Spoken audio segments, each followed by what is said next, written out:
subscribe, hit the like button, fire it up. I'm the main host, Mondo. Let's do this.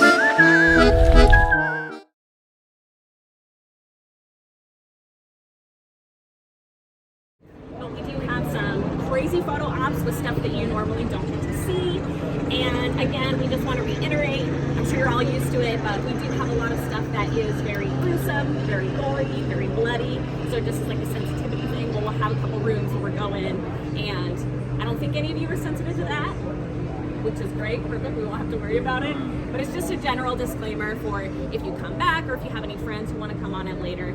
Just because we don't have monsters popping out doesn't mean you don't see some stuff that's not kind of uncomfortable. It's very macabre in some of these, I can say that much.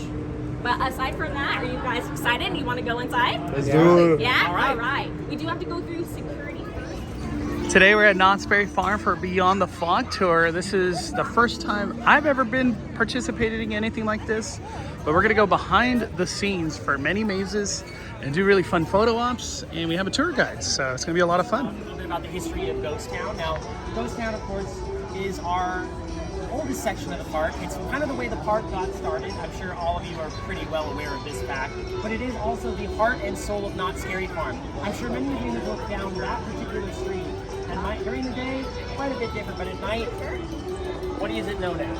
Anyone have any? Ghost Town Streets. Ghost Town Street. This section in particular is the heart of Ghost Town Street. Anyone know the name of that one? It's often known as Fog Alley.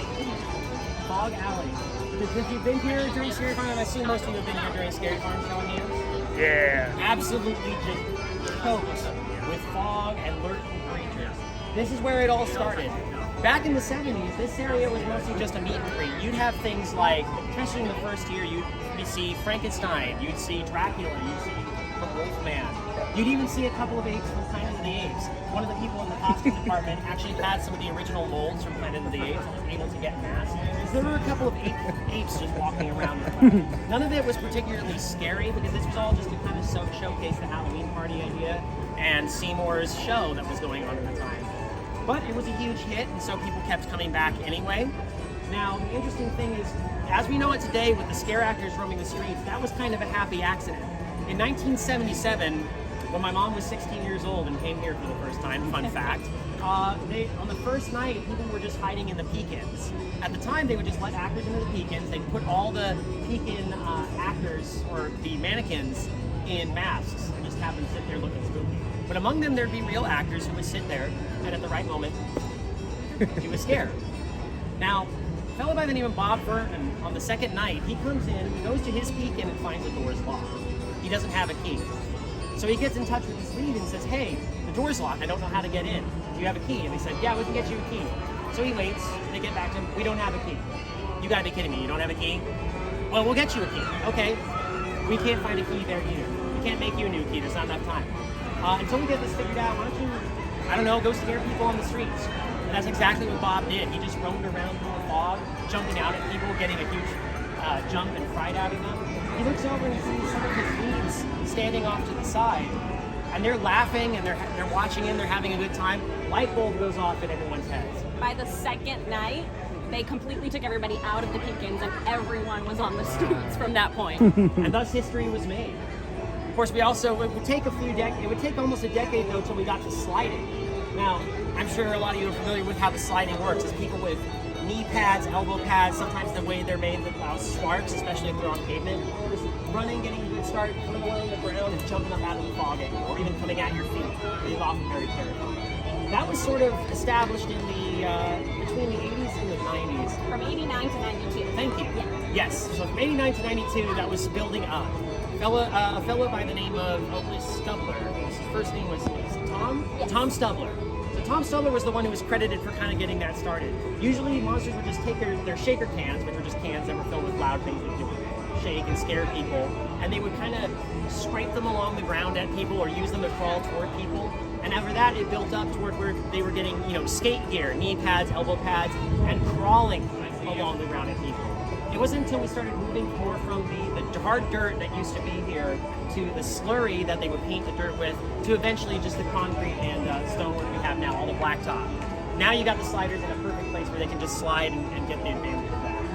But it is important to remember that Ghost Town is the heart of this, and often the stories that were told by the monsters in Ghost Town led to the creation of some of the maze ideas here. And I'll talk more about that when we get to Origins, but we're going to be going backstage to begin with to start talking about, I believe, the depths. So, Ready, guys? Into the depths we go. Into the depths we go. Oh,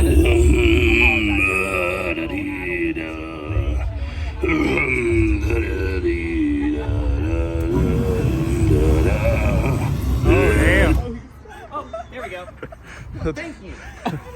I'm very considerate of him. All right, welcome to the depths. The depths was designed by originally by John Cook and John Aspirin. This is actually one of our. I think this is going into its third, maybe fourth year. Actually, they all kind of they start to blend together after a while, which is interesting. I really like this maze quite a bit, and as you know, every good maze starts with a good backstory. Usually, something the designers pitch to Knott Scary Farm to get it established. This one is no exception, of course, and I'm going to tell you as much about that as I am aware. I love the stories of the mazes, so they tend to stick pretty strong up in this area. So we are about to enter the Night's Watch Mining Company. This was established in the town of Amity Cove back in the 1930s. Now, Amity Cove, pretty quiet town, small town. Everybody knows everybody in this place. And most of the people, the fathers, sons, uncles of this town, worked in the Night Watch mine. No one's sure exactly what they're mining, but it was the main source of the town's revenue outside of its fishing. Now, according to the legends, there was all kinds of unusual things supposedly hidden in the depths of these caves, these natural sea caves, on the cliffs where the mine was established. But most people passed them off as just stories. And everybody figured, well, it's not that big a deal. At least until one fateful night when the mine crew went into the mine and never returned. Everybody speculated about what had happened. All kinds of wild stories began to bloom around the town. Stories of sunken ships, sea monsters, undead mermaids, horrible creatures beyond comprehension, very Lovecraftian. 10 years passed and there was no sign of the missing miners, and it was eventually just left to go. The role you are taking in this maze is you have decided that you, despite all the warnings by spooky old fishermen here, and you should always listen to spooky old fishermen, let's be honest. If you're genre savvy, you listen to spooky old fishermen.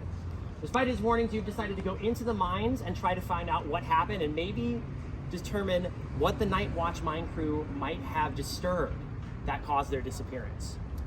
So if you'll follow me, we'll head into the depths. Yeah. I'm in, right? Yes. I guess, I met him at one of the First time being in here.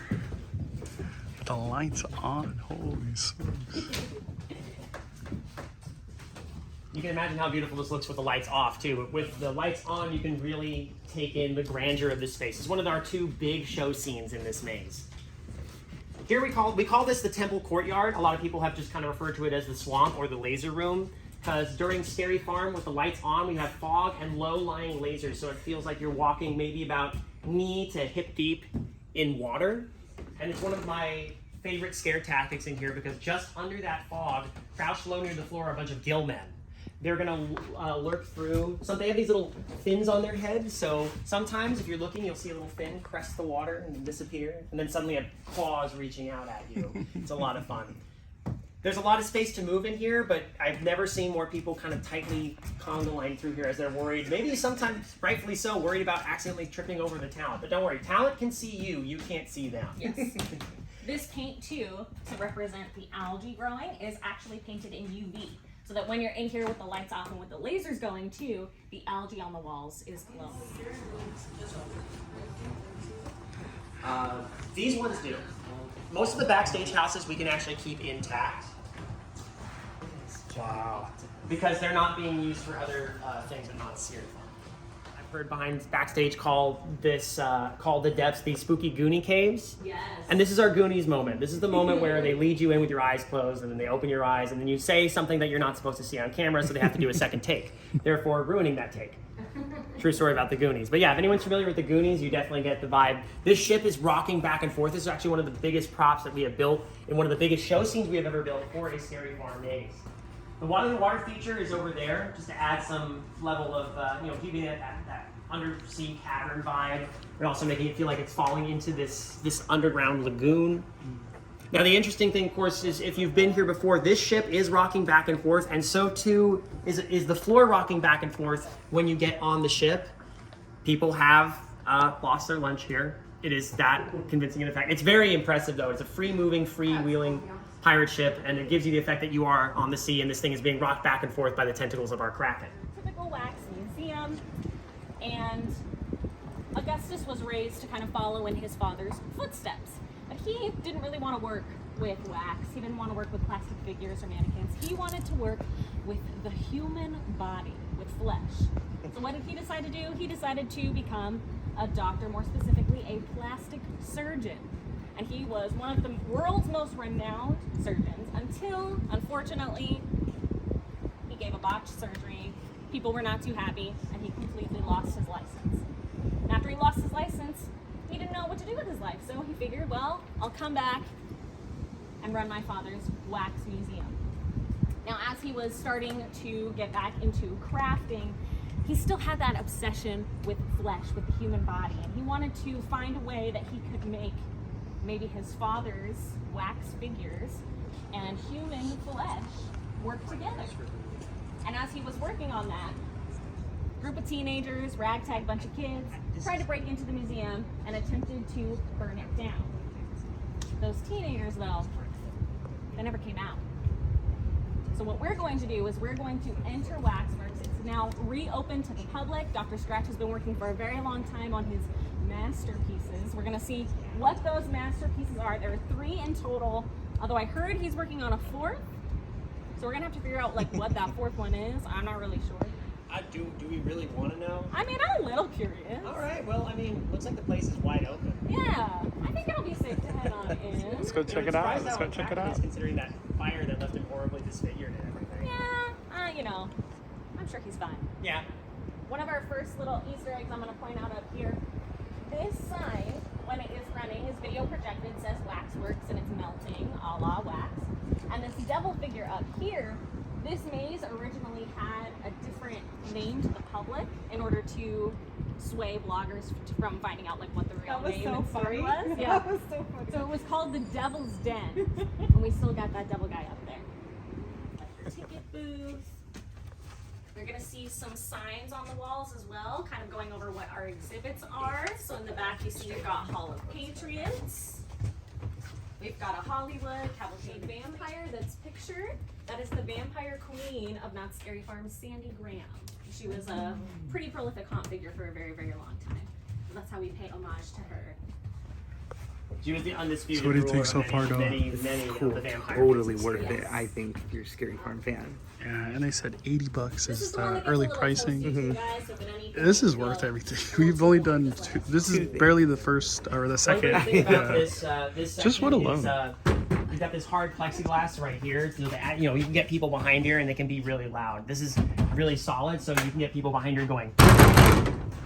Not an issue at all. First scare when you come Usually in. they have some sort of wax covering or some sort of mask, anything. But he's managed to convince them to get on his side and help him with his grisly work. So I remember in here, in particular, there is usually a tall individual with some sort of face plastered on their own face, making them look real sinister. Sometimes they have a fan, snap it open to scare you. It's really fun. I'm going to point out before we showing this foot pedal here is for the spotlight. You'll start to see those more often as you did with the eye hole on that sign. You'll start to see foot pedals and things that activate, they trigger sound and light effects for the scares. So this one's called a masterpiece? Yes, this is our first masterpiece. Oh, look, he even wrote it in blood on the wall for us. How considerate of him. AB foam that was mixed improperly with another substance when they were toying around with ideas for this. And they discovered that it just happened to look like melting wax. And that's what you're going to see throughout on all of our creations. I was a happy accident. A lot of things are happy accidents. Knott's Berry Farm is a happy accident if you think about it. One thing our tour guides have told us, there's 4 of these buttons throughout all of Waxworks. that you're supposed to press, and it interacts with whatever show scenes they're at. I think if you pull down a little But bit, this is cool. This whole behind the scenes lights on tour, and it's $80. My This is more goodness. prop storage. These big canisters here are reminiscent of things that they would have in carnivals, often containing taxidermied or preserved creatures, often known as pickled punks. So there's a lot of like carnival references in here, obviously. Right on the wall over here, you'll see it as we go into the next room if you're back there. We have an advertisement for Spidora, who was a effect we had here where a woman stuck her head through a hole in the thing and it looked like it was a woman's head attached to a spider's body.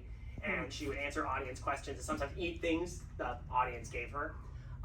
Lots of little Easter eggs around here. For example, back there.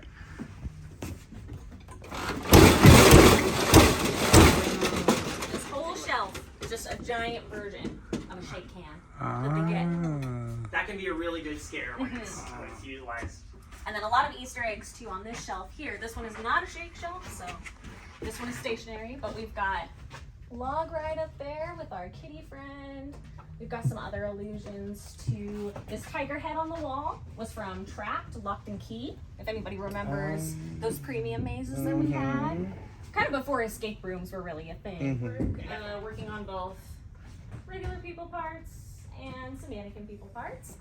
We've got some, you're again kind of see like who's human and who's mannequin based on the state of their body. And this is our masterpiece number 3. This was made in-house, and they pretty much just told the sculptor to go crazy and have free reign. And this is what they came up with. It does move back and forth when the show is running here in the maze.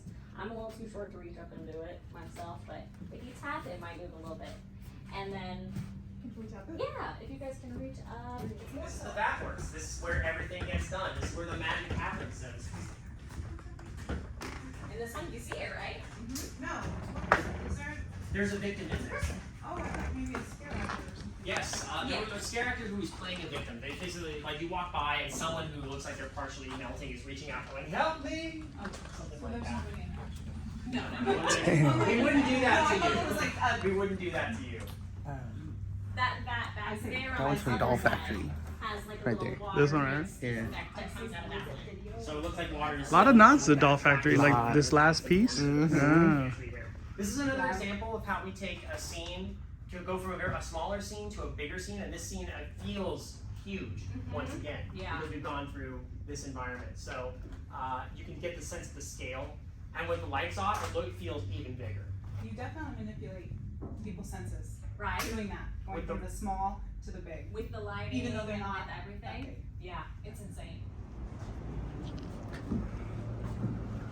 I never knew it looked like this. It's cool because you get each one of these rooms, and then this is like the one you're entering in. You are now the last screen. You're the one being waxworked. Damn. So just got information. It's $80. You could already sign up for Beyond the Fog tours as we speak. And there's a lot of time slots that you could choose from pretty early on to kind of midday.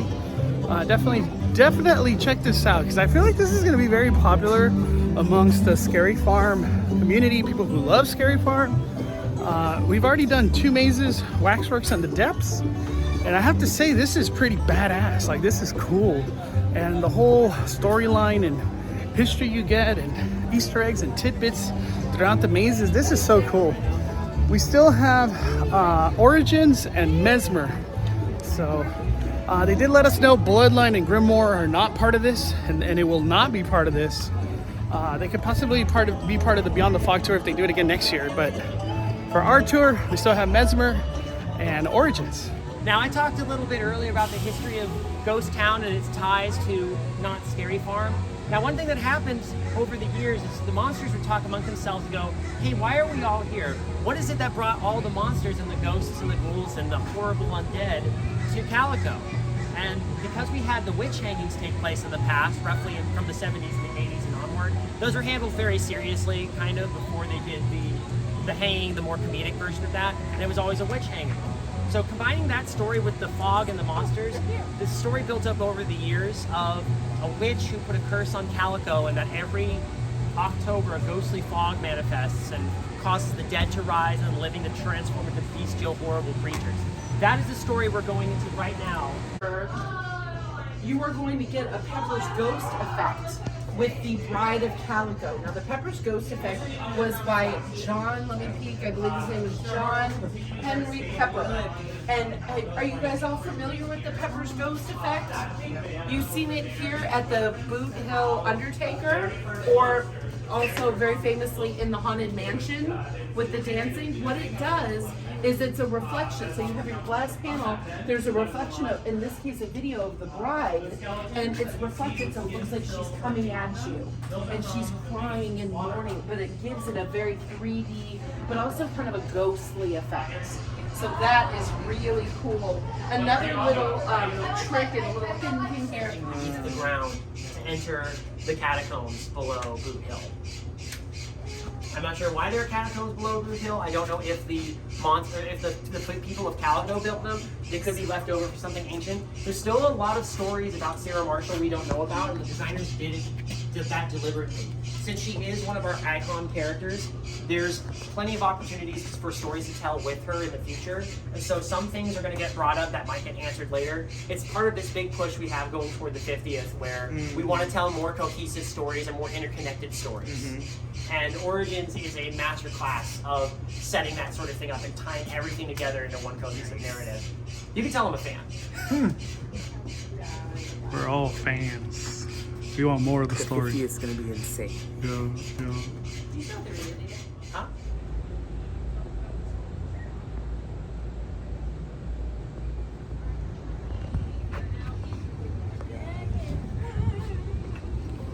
So this here that you're looking at is the grimoire. This may or may not be the source of Sarah Marshall. Oh, This may or may not, the as we gear up for the grimoire. 50th, start to go into some more amazing Like mind already. blown. Oh my gosh. Some of those mannequins that we were walking through on our way in, the one specifically in the bonnet is from My Bloody Clementine. And then these that we have here is just another reference and nod to the way that the makeup would have been done in the old streets for Ghost Town. And then if you look up above you, right here, when we were talking about effects earlier for what effects we use in the park, this is a rig with a harness that a scare talent as Sarah Marshall swings around above you and flies over you and scares you as you come through this last room. Mind blown. You always thought it was indoors? The story behind this is we have an abused orphan named Phineas, and he escapes his caretakers and latches onto a local circus. And he's plagued by his parents' death. He really wants to know why it happened. He really wants to know what happened to them in the afterlife in particular. So as he becomes attached to the circus and attached to the sideshow, he starts to get a fascination with hypnotism.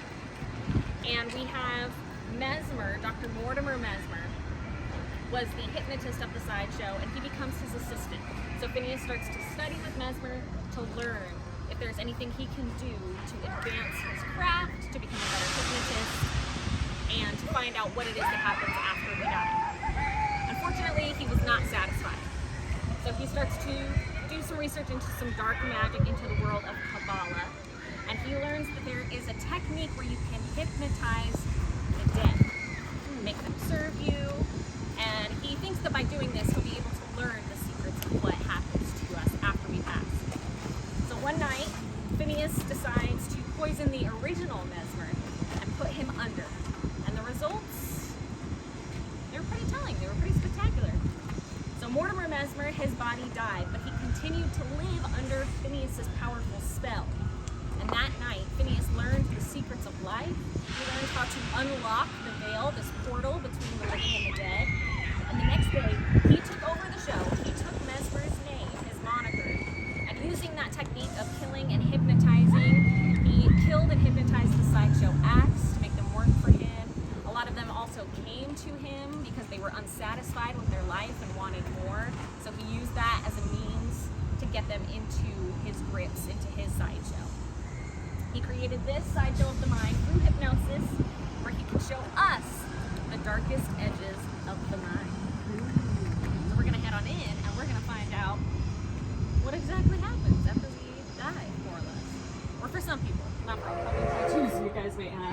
There's also, you're going to see a lot of references to some of our mazes as well in here.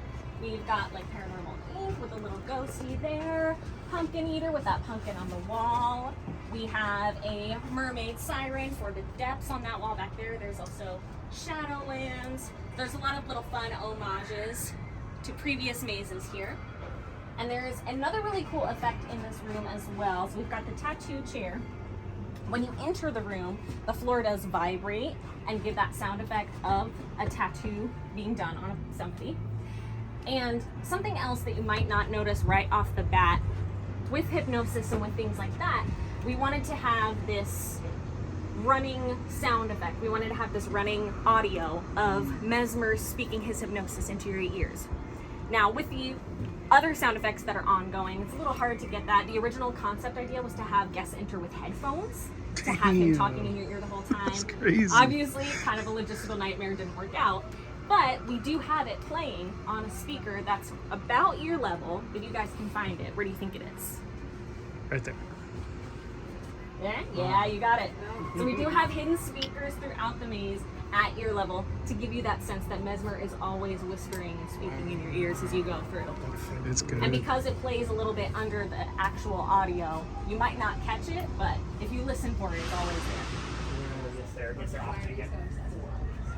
Do you actually like holidays? Yeah, Raleigh's favorite holiday, right? Y'all good, ladies? This is the hell of Mr. Skeleton. Mr. Skeleton is a very important character in our maze because he is actually Mortimer Mesmer, the original Mesmer.